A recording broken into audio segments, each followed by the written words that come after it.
I love it.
So great for you all to stay around to be here in the incredible turnout.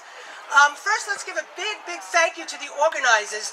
And the groups who organized this were March On for New Paltz, March On New York, Mid-Hudson chapter of the Sierra Club, and the core organizers included Lauren, Rachel, Mara, Richard, Elisa, Todd, Anthony, Sasha, Marianne, and Alex. Big, big thank you.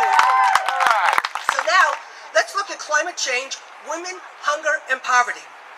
The chair of the population health of Western Sydney University said that extreme weather events killed more women than men globally because they were less likely to have the resources to survive. Women were also more likely to experience poverty, were less likely to be part of the decision-making process, and were also more likely to be exposed to mosquito-borne diseases in performing household tasks such as collecting water and harvesting food. When access to necessary resources such as water, food, or cooking fuel is limited, women are forced to work harder and longer to provide for their families. We see this time and time again in hard-hit areas in developing countries.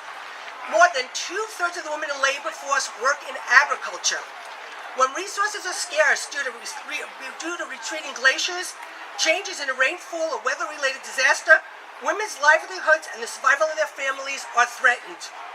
When resources are scarce, girls suffer too. Some girls may not be able to go to school because they have to spend more time walking longer distance to gather water and food for their family. Or their families don't have money to pay for the girls to go to school. In many African countries, women provide 60 to 80% of the agricultural labor force, producing more of the food for households in the market. Yet 90% of the agricultural credits are accessed by men, and women own less than 2% of the land. Climate change is not only a women's right issue, but a class issue and a racial issue. It's all connected, and it's vital importance that we understand the intersectionality of this. Consistently, it's affluent communities that engage in environmentally unsustainable practices, yet it's disproportionately minorities who are hit with the brunt of the consequences. At the end of the day, the sad truth remains that climate change, through universal and all-encompassing, doesn't affect us all universally. It's genderized, radicalized, and divided along class lines. If you acknowledge these unfair and disproportionate circumstances, we can begin to move forward. Finally, if we give value to those who have been marginalized, we can give value to the grave environmental dangers in front of us. Climate change isn't some abstract, faraway, intangible thing. That's why you're all here today marching. That's why you're all putting your time into trying to fight and make a change. It's a real problem. It's a people's problem, and it's high time we took this to heart. Thank you all for being here. Thank you all for doing what you're doing. Thanks to the organizers for putting this together, inviting me to speak. Time for us to unite, never stop fighting. We will prevail.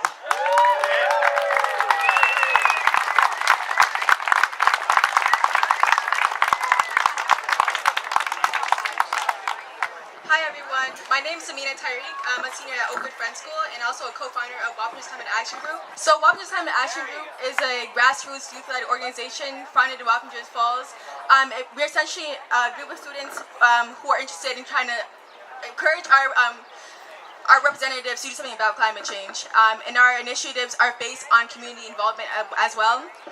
When I first met Matt Alexander, I was in 10th grade. I came to him with a complaint about the city. It was something I think about basketball, the basketball courts in the city. And my teachers were encouraging me to say that if there's something wrong in my community, to do something about it. And since then, I was able to develop a relationship with my local government, and he connected me with different people in the community who are interested in doing something about climate change.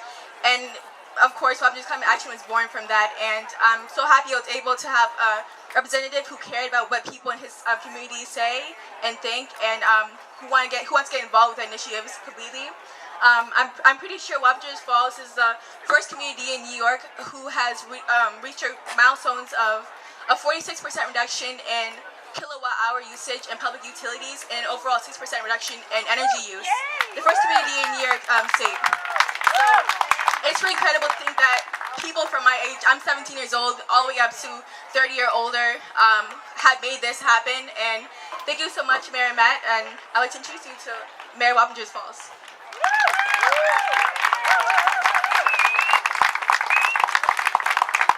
Good afternoon. I'm so happy to see so many of you here today, fighting to make your voices heard and to defend our natural resources. I met Mina quite a few years ago, and I met lots of other millennials from the village of Wapager's Falls who came to tell me that they were concerned about their future not only in their village but in this world, and it is a scary future, we all know that. In a time where some in our highest offices are working hard to discredit science and paint environmentalism as fringe, days like today prove that the will of the American people is with our cause. And we cannot be ignored.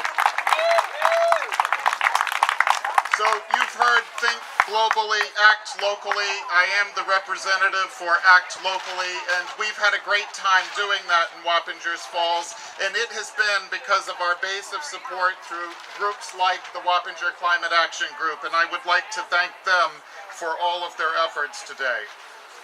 I'd also like to talk to all of you about activism and its role in government and how you can make changes in your local municipality. I've had the honor of serving as mayor for the past 10 years. We have about 6,000 residents. There are those anti-environmentalists that say we cannot afford to over-regulate. I say we cannot afford to not regulate. Our little village is proof that any community can be held hostage by environmental factors.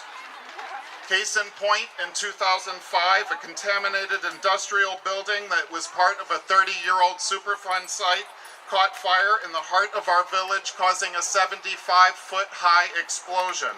It could be seen from miles away, and it sent hazardous smoke clouds throughout Dutchess County.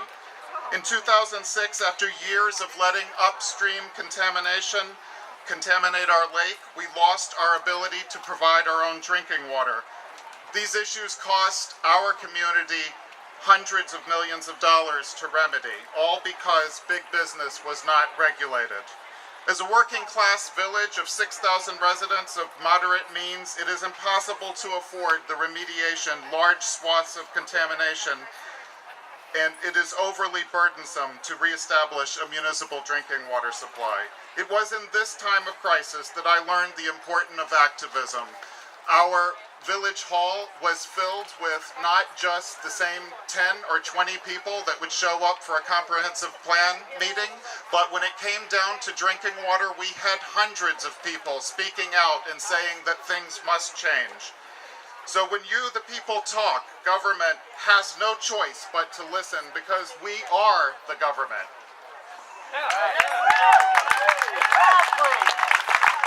So no matter how broken the system seems, the fundamental tenet of government by the people, for the people, still can be leveraged. That is why it is so important that you are all here today. But let's not focus only on reactionary remedies, but look to prevent the next series of disasters. And I'm here really to talk to you mainly on the points of water. In the cases of Flint, Husick Falls, Newburgh, and Ranger, Texas, these problems were not surprises. They were years in the making. Neglected infrastructure is wreaking havoc on America's communities. Before 2015, the first time the water infrastructure at Wappingers Falls was updated was in 1935, 80 years earlier. Water infrastructure is essential in protecting our right to access clean water. This infrastructure keeps sewage out of our waterways, allows your faucet to dispense safe water, and prevents storm water runoff from carrying sedimentation and pollution into our watersheds. In many towns and cities, these basic functions are not being carried out. Your activism and concern is needed in bringing attention to these decaying pipes, swales, mains, and lines which run underneath our streets. So, I have these ideas for you to take back. Therefore, we are demanding that our federal government reverse its ignorant and dangerous path toward environmental disaster. Invest in our infrastructure, listen to science, reject the lobbies and special interest groups that would have our rivers and streams neglected and polluted. Defend federally protected parkland and invest in green energy. Let's adapt.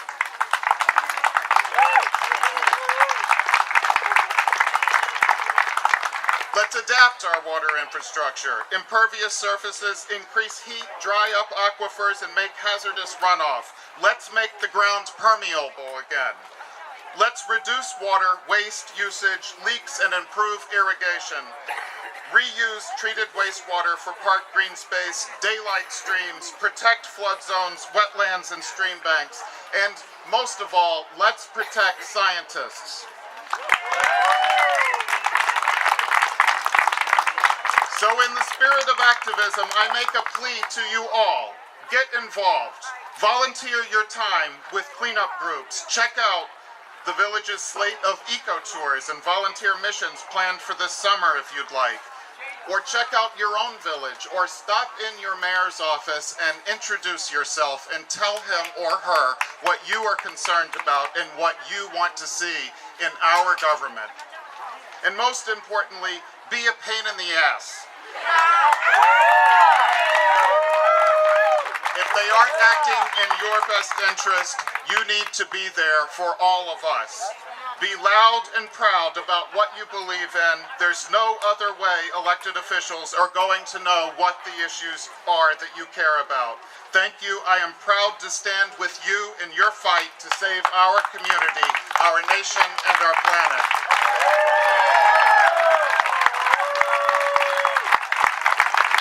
Thank you, Matt Alexander. Wow, what an awesome, inspiring talk. Thank you so much. Next, I'm going to introduce Joanne Steele. She's the chair of the Mid-Hudson Sierra Club, who partnered in creating this event, and we're really excited to hear what she has to say. Joanne, where are you? Right there. Awesome. Here she comes.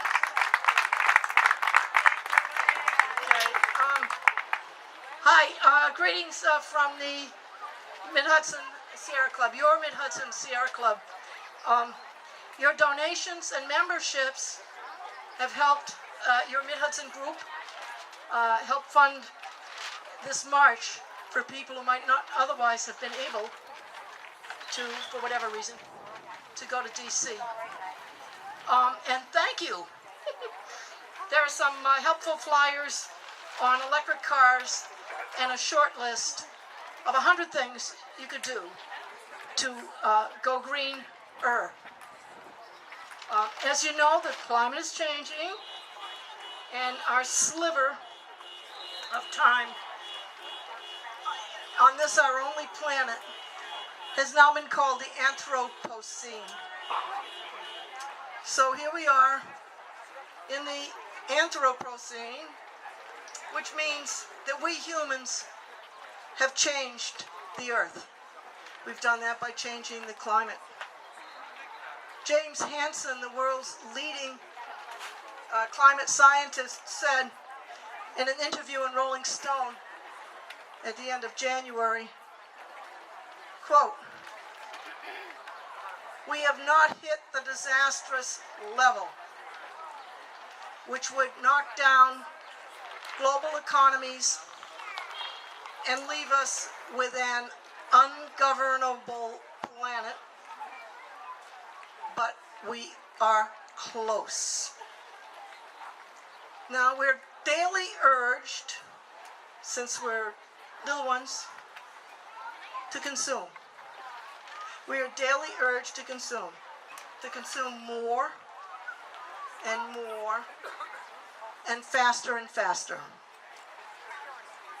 with all the approving glow of relentless advertising. What we are consuming on the planet is the ground beneath our feet. I kind of like it on this side of the grass. I kind of like it on this side. The air and the water, almost all of which are degraded, barren, or polluted. Yeah. Okay. May the Anthropocene age, then, become now the age of slowdown and real democracy. We must acknowledge, each one of us, our complicity. And I'm as guilty as any one of you. And looking around, more so because I'm older. So we acknowledge this. We must acknowledge this. And then we must forgive ourselves. Because here you are. Here you are now. This is your new start, restart, upstart for a greener life. We must forgive ourselves our past ignorant consumption. We pledge now to consume less. We pledge to ask ourselves the question, do I really need this? Do I really need that? The answer is usually, yeah. We slow down. Yes, and driving too. I don't honk anymore. The car in front, slow. I don't do that. I say, oh good. I'll save gas. We hear the spring peepers. Hear the spring peepers? Not right now, but in a little while, you'll hear the spring peepers. The selfish veil will be lifted. We notice the people around us more. We join with the rest of the public as the caring humans that we are. And we organize. We need government to discipline and task greedy corporations and people who put profits before people. The money addicts, I call them. The money addicts. The people, hey, as long as it makes money, it's okay. Who cares if your cat dies? Who cares if you and your kids get sick? Those people. It's approved. Well, we know now, or some of us, how to treat addicts, money addicts. We take away their over money. We tax them.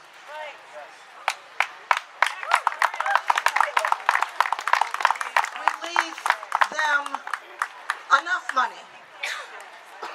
They don't know what enough money is, an addict, a money addict.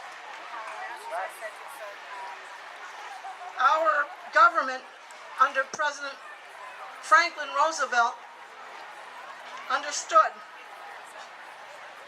The Congress in 1943, maybe it was 44, set out to, was asked to tax the rich 100% over what would today be about $350,000 a year. Yeah, let's give them $1 million. It's all inflated now anyway. After that, 100%. No, Congress said, no, we can't do that. Can't do that. So they voted for 97. 97%. And guess what? It's gone down all the time, while our quality of life has gone down also. It's the same. The government provides streets, libraries, everything that we assume. That's our government. Things getting rough? Tax dollars, that's what we need. However, the ethical premise is that people work for the good of the society. That's the ethical premise. The Congress knew that. People work for the good of everybody, the society, and, of course, a little for themselves. Not all of it for themselves, a little of it for themselves.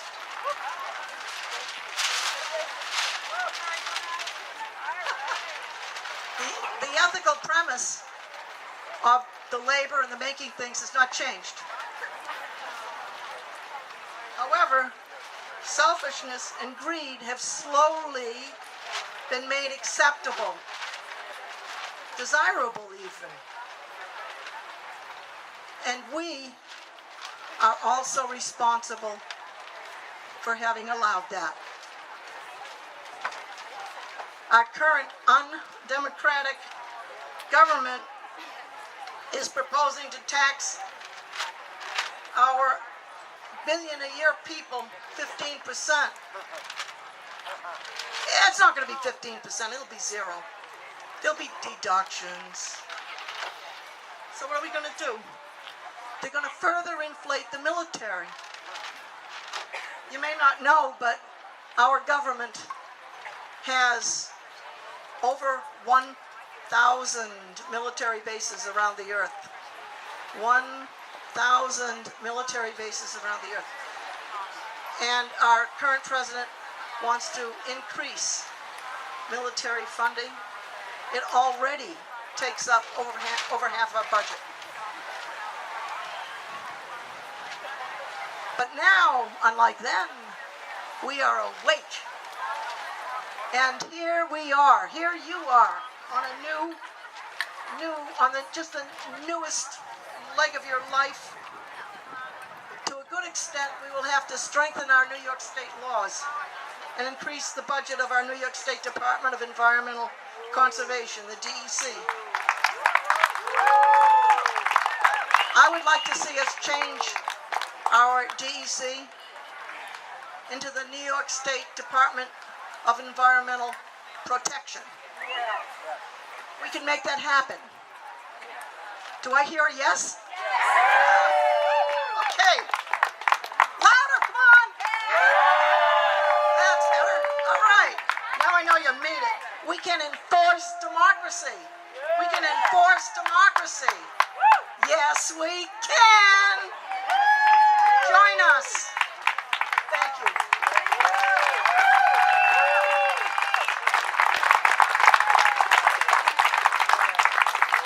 That was awesome. Thanks so much. Next up, we have the wonderful Amanda Sissenstein, who has been organizing in the New Paltz community and the Hudson Valley region since 2001. I've known her since 2003. She's my activist mama. She began as a student organizer with NYPIRG, New York Public Interest Research Group, and then worked as a professional organizer for NYPIRG for 3 years after graduating from SUNY New Paltz. She has worked on local, state, federal and international issues, including climate change, healthcare reform, higher education, refugee issues, hunger and homelessness outreach, consumer protection, tenant rights, regional food recovery, anti-fracking, anti-tar sands, anti-extreme fossil fuel extractions, Occupy Wall Street, New Paltz, and Poughkeepsie, etc., etc., etc. You've got a long resume, Amanda. She is currently a volunteer coordinator for the de facto Community Center Project and New Paltz Food Not Bombs. She currently works on a farm in New Paltz. Come up here and give us some words, Amanda.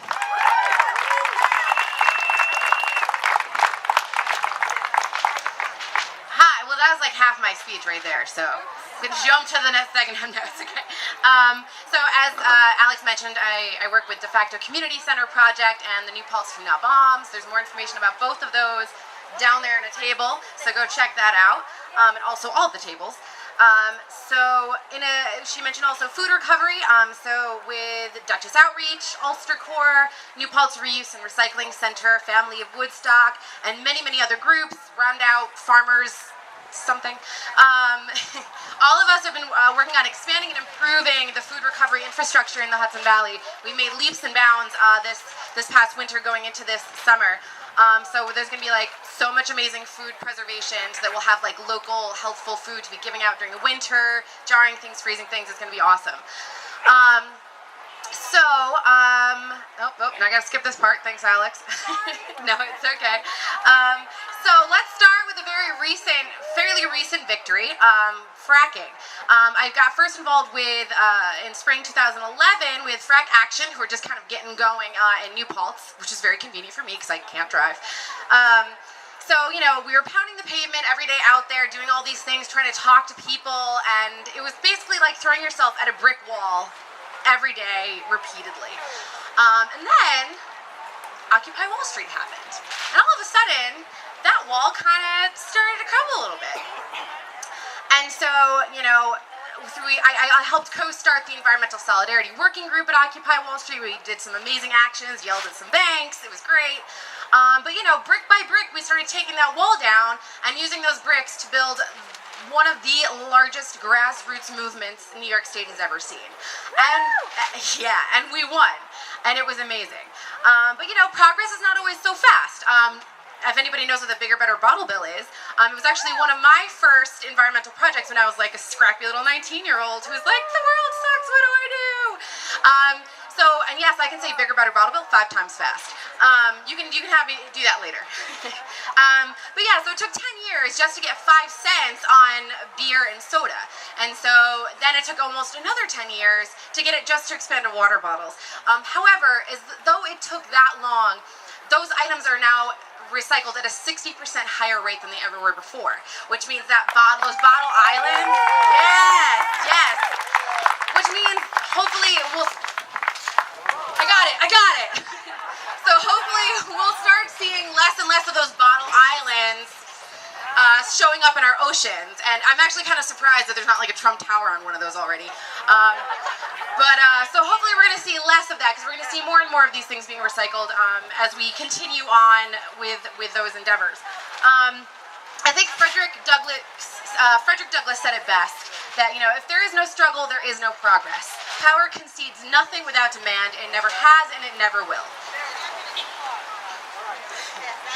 So another 10 years. Oh wait, where am I? Oh, I'm sorry.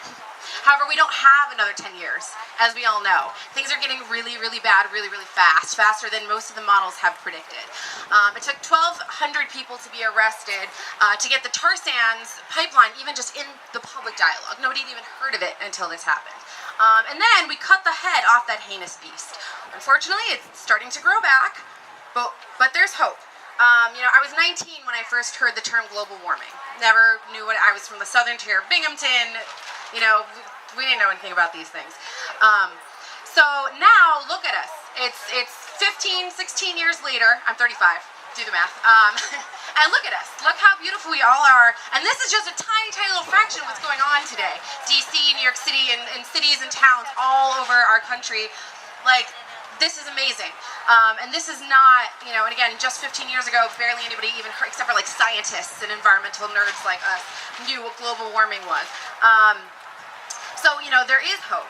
But the most important thing is that we have to constantly remind ourselves day after day that the most important things are what we do in between these marches.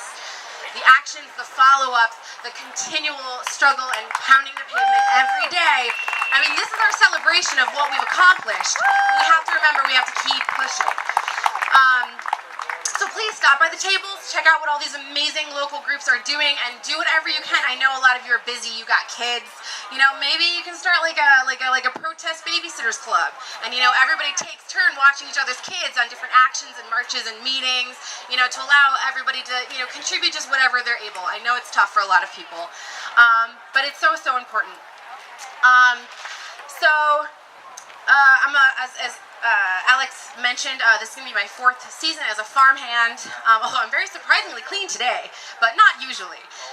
So each season we've noticed more, ever increasingly the struggle to kind of keep up with the effects of climate change, whether it's 3 months of not raining in the hottest part of the summer, or not being able to get things in the ground because it won't stop raining and it's too wet. So we get all the rain at the beginning of the season when we don't need it as much, and then none of the rain when it's really, really hot. Last year we saw a lot of damage to our fruit trees. There was no local peaches. It's aluminum. Yes. Talk to her after this. There's a lot of really horrible stuff going on, and we're seeing these effects ever increasingly. Our farms are struggling. If you want to see a farmer run, whisper the words late frost in early June and watch them go to run around covering up all their tomatoes, all their peppers, and this is what's going on. So it's ever increasing struggle for people trying to grow food, and people in developing countries or coastal areas that are constantly seeing hurricanes and tidal waves and all these effects all over the world. People are dying in drastically large numbers because of the effects of climate change. In conclusion, let's take this momentum and keep pushing and keep struggling. And next year we can talk about all the pipelines that we stopped. We can talk about all the food waste that we reduced by feeding the people in our communities. We can talk about all the extreme fossil fuel extraction methods that we have shut down. So if you love veggies and fruits, if you love biodiversity, clean air, clean water, if you're excited and ready to continue the struggle, let's make some noise for climate justice.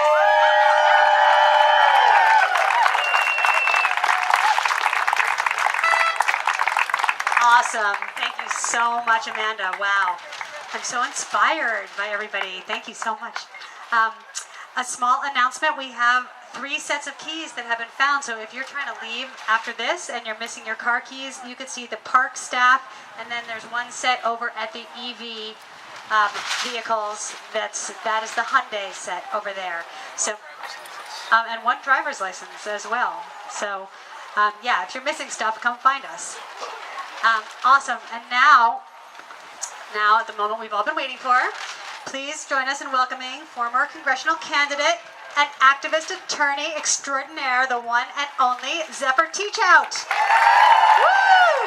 Zephyr has been standing up to the greatest super villains of our time, the frackers, the dirty polluters, and the industry insiders, and fighting for clean water and climate justice since day 1. We are so happy to have you with us today, Zephyr. Come on up. Wow! Oh, we're all growing. All right, good afternoon. Yes. I heard from Lauren that 3,000 people came out today.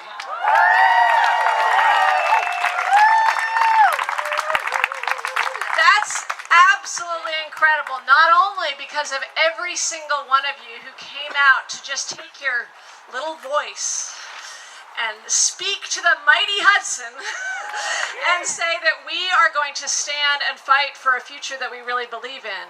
But when I think about every single one of the 3,000 people who came out today committing to the next month of activism, are you with me? To the next 3 months? To the next year? To the next 10 years? And what's really important is we have to hold two things in our head that are really hard to hold in your head at the same time. One is that we are in an incredible political and environmental and human crisis right now. And the other, and we have to act now and act fast. And the other is that we have to not just build the water infrastructure that we need, and the energy infrastructure and the solar infrastructure that we need, and the ground source heat pumps that we need, but we also need to build the human infrastructure that we need, because the only way that we are going to take on and actually be able to achieve a world in which we can breathe the air and our children, grandchildren, great-grandchildren, 7 generations on can appreciate this world is that if we build the human infrastructure. So, how many of you are involved in a local organizing group?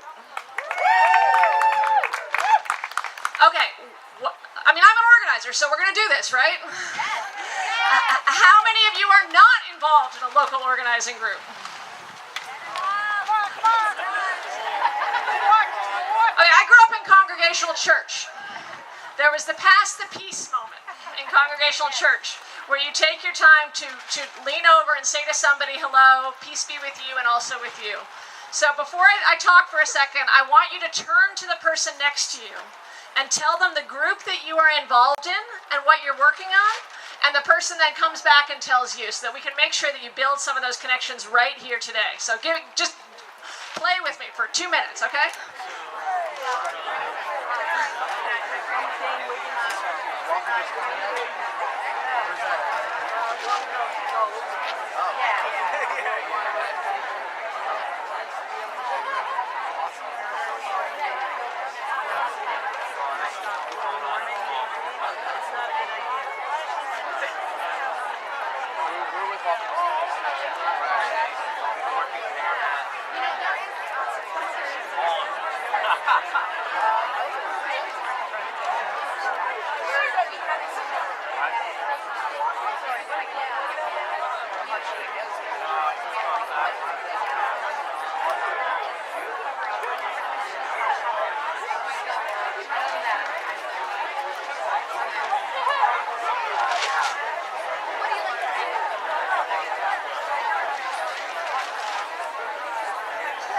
Thank you very much. Okay, so what I want to talk about today, I don't think I'm gonna do anything about convincing any of you that climate change is a real problem and that science is necessary. You're already here, you're hot, you're dealing with the wind and the sun. But what I do want to talk about today is why the Hudson Valley is so incredibly important in this moment, and so why it's important that you're involved in local Hudson Valley activity. First, let's talk about fracking. And I was thrilled to hear Amanda sort of remind us, but I want to talk again about how incredible it is that the fractivists of New York State took on the most powerful interests in the country and won.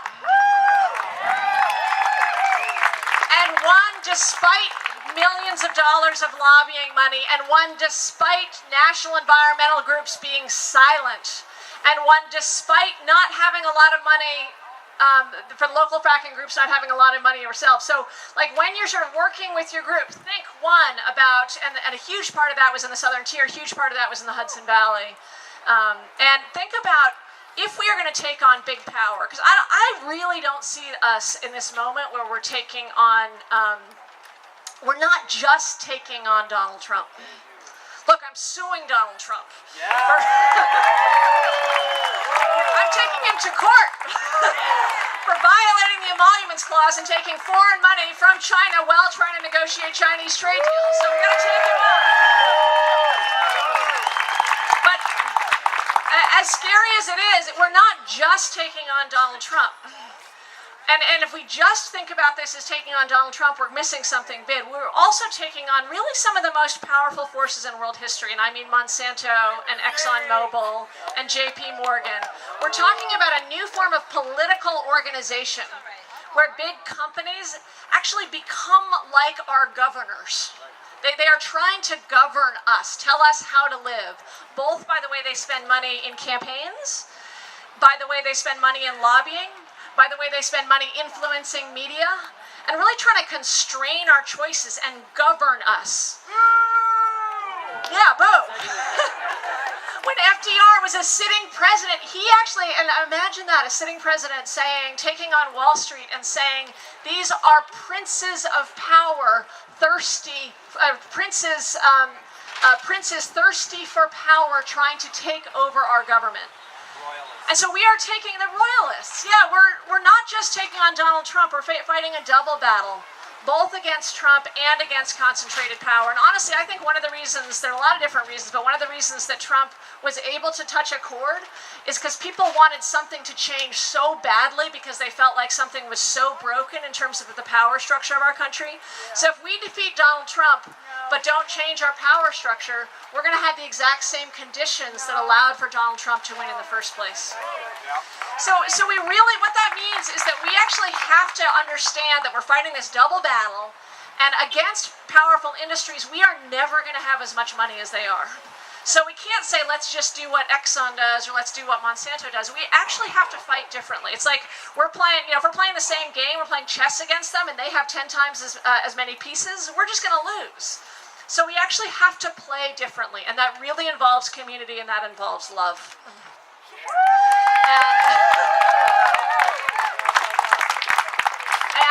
And deep, finding love within ourselves for the people that we are fighting, which every great movement has found some love within ourselves for the people that we are taking on, and then also standing there and saying, we're not going to allow this to happen. So the reason the Hudson Valley is so important is because of the fracking history here, that you guys have talents and histories and ways and practices of community and fighting that we have already built, that we can do to take on even these larger national issues. It's also important because, as you guys know, it was one of the founding areas of the environmental movement in this United States, and we owe it to the people who lived and worked here before to maintain that. That is our job. We owe it to Pete Seeger to maintain that. And we owe it to Pete Seeger to maintain it with love. It's also important because the fracking that's happening in our country, the big companies that are benefiting from that, they see the Hudson Valley not as a place where people live, not as a place where people are growing chickens and going to church and spending time with each other, but as a place that you can get fracked gas from the center of the country to export.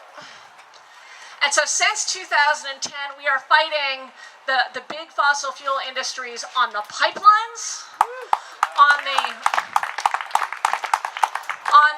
anchorages, and on the bomb trains. They're pushing down the pipelines, anchorages, and bomb trains, and we are going to win the Pilgrim Pipeline fight. I know it.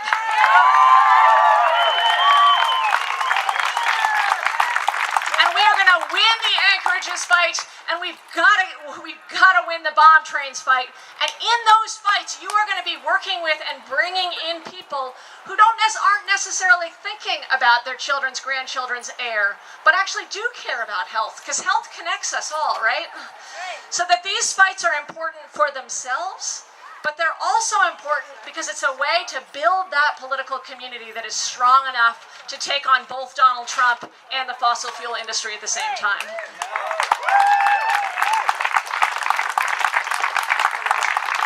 And the Hudson Valley is important because we owe it to FDR to take on those princes thirsting for power. So, the final reason the Hudson Valley is important, I don't think any of you guys will be surprised if I say this, but we've got this president, and then we have a governor in New York State who is not standing up in the way that we could to show how New York can be the opposite of the world that Donald Trump is trying to create. And I am so impressed with Andrew Cuomo pushing for the fracking ban. That was, not pushing for, being pushed to the fracking ban by all of you. That's right. And he's done a few things that I like. And I'll give him credit where credit is due. But when Germany has had a day in the last 2 years where 70 to 80% of all its electricity needs are met by solar alone, and Germany is not a sunny place, we in New York State should set that as our goal. That we are not just going to stop. And we can't stop with stopping. We actually have to be building renewable energy at a pace that makes the world's head spin. And we have to be pushing our governor and our Senate and our assembly members to be building that world here in New York State so we can say it is possible. You can actually have renewable energy and an economy. It can work together. Let's prove it here. So go. Yes, and believe me, John Faso is vulnerable, and I know you're going to all work to make sure that a Democrat gets in 2018. But I need you to cheer louder for 2017. Because Dutchess County voted for Hillary Clinton. That's great. That's great. But when you look at the Dutchess County legislature, those seats are up in 2017, and we are out, Democrats are outflanked, I think 4-1 in Dutchess County legislature. So you have a Democratic county represented by Republicans who don't believe in building a renewable energy future and are investing in the wrong things. Okay, so I'm serious. Demosthenes, okay, let's just go back a couple thousand years. Demosthenes, as a great orator in ancient Greece, was talking to the people of Athens because Philip II was about to come to Athens and destroy Athens. And he said, whatever you do, don't be a gossip monger. There's so many among you who ask, is he sick? Is he ill? They're talking about Philip II. Maybe he's not going to come. Maybe it's going to be okay. He said, don't spend your time gossiping when what you could be doing is be out on the front lines making sure that Philip II doesn't come. So let's spend our time talking about Donald Trump, but don't count that as your activism. That's really important. Spend the time thinking about 2018, but don't give that as an excuse about why we are not going to work to get Democrats in the county legislature in Dutchess County, because that matters. And spend your time on worrying about the Supreme Court, which you should be worried about. Very worried. But don't let that stop you from going and visiting your mayor, thank you, Matt, and visiting engaging in your local town to say, we in Dutchess County are going to build a renewable energy future right here. Thank you so much.